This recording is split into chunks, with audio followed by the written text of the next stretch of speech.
خطبای شهر کابل اساسا الازهر هستند. شاید یگانه شخصیتی است که سخنرانی‌های زیاد در روز جمعه در چند تلویزیون استفاده میشه، پخش میشه و شخصیتی است که میتونه ان شاء الله جامعه ما را رهبری بکنه ان شاء الله. اهمیت مشروعات دینه بله واقعا و هر کسی که خدا سایه دین قرار داد و بالا تری اصرار الله تعالی بر انبیاء سعی خیر و داعی دین رهنما وجعلنا منهم ائمة يهدون لما زمن بصدر سوف الشريف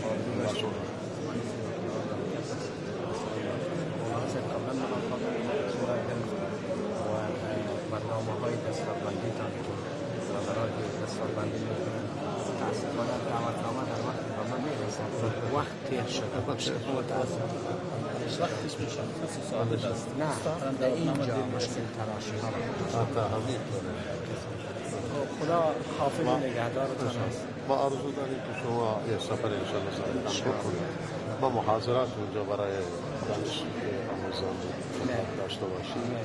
بله در غیر وقت اون جلسه ها تشریف بیارید از وجود شما اونجا استفاده میکنه. بله محاضرات در بخشای من در مابین مکتب دیوبند و ازهر جمع کردم. ماشاءالله از دیوبند فارغ هستم ماشاءالله و ماستری و دکترای خود از چیز گرفتم از ازهر. پس شما بهترین جامعه میتوانید باشید که از هر دو جا استفاده کنید. یعنی به دو زبان سخنرانی میکنن. اکثر علمای ما به یک زبان یا پشتو یا بدری، با مخاطر یک قشر از جامعه باز اقتدا نمیکنن بر از او، اما جناب دکتر به هر دو زبان و ما جناب دکتر بیارید ان شاء الله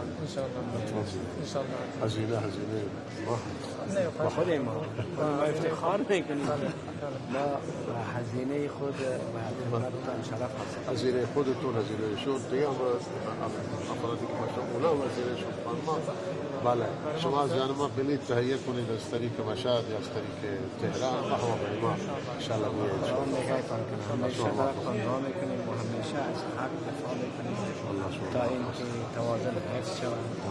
من با درد با شما شنیدم لیکن الله با حق است، دست حق بلند است ان شاء الله. امام اعظم امام معرفان الله تعالی یکی از خصوصیات امام اعظم که الان کنفرانس صحبت میکنه اعتدال وقت انسان همه چیز معتدل باشه میشه مقتدر شرایط مقتدر و رهبری اعتدال كذلك جعلناكم أمة وسطا. اعتدال وقتی که نباشه یک جای شخص بالاتر علم و در ذهن ولی اعتدال نه اعتدال داشته نباشه نمیشه